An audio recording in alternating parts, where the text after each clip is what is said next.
Good morning po, Pangasinan Beta po. So, ito po yung ating first video for 2025. So, gusto ko lang i-share ito ating nasa likod natin, no? Itong aking community dito ng Monster Fish. So, marami kasing natatakot isama itong snakehead. Yung nakikita nyo rito yung aking snakehead. Ito is Emperor Chana. So, Chana Maru. Estimated niya is around nasa 24 inches na siguro ito. Malaki na ito. Yan. So, dati kasi is solo niya yung tank. Kasi natatakot din ako isama siya. So, nakasolo siya na 25 gallons.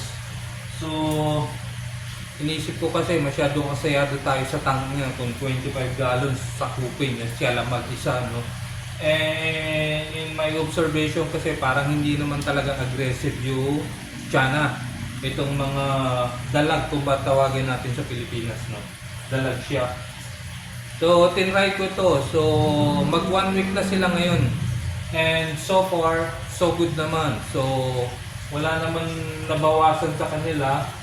Kahit yung mga fins nila may mga konting ano lang, parang hindi naman actually nip tail, no? Parang biyak lang yung mga fins niya. Pero observation ko talagang okay naman ang Chana Maru na ihalo. So ihalo siya sa mga monster fish as long as magkakasin laki sila. So kaya ito po ngayon sama-sama na sila sa isang tank. So medyo nakatipid ako na isang tank. So yung isang 75 ko ginamit ko lalagyan ng mga ibang stocks ng isda natin. So yan po. Experience ko, wag po kayong matakot. Experience ko po to, no?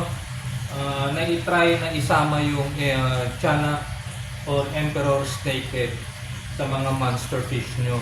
Actually, parang mas mabait pa siya kaysa sa mga flower horn. Kasi yung flower horn talaga pag sinama mo sa arwana or with other fish talagang walang minuto yan. Habol-habulin niya yung kasama niya talaga hanggat hindi nababangasan, talagang habol-habulin niya.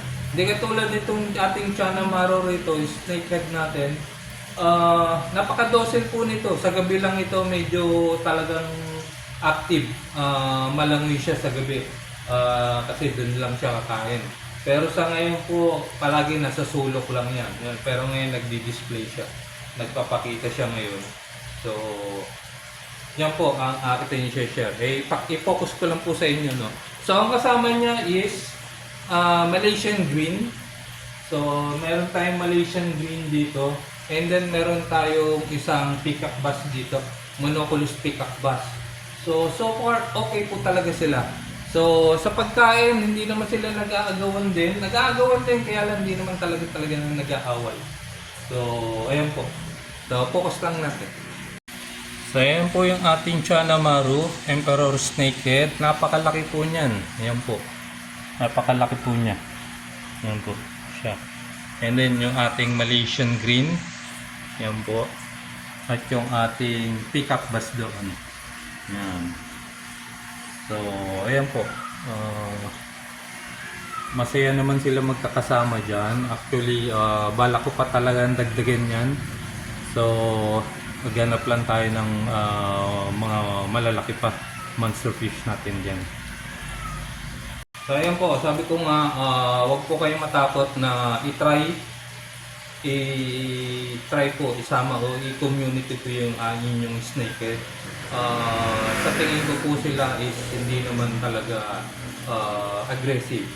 So ayan po, share ko lang po yung aking experience with the monster fish. Pangasinan Beta po, like, share, saka follow lang po yung ating Facebook page dyan, YouTube din po, meron po tayo.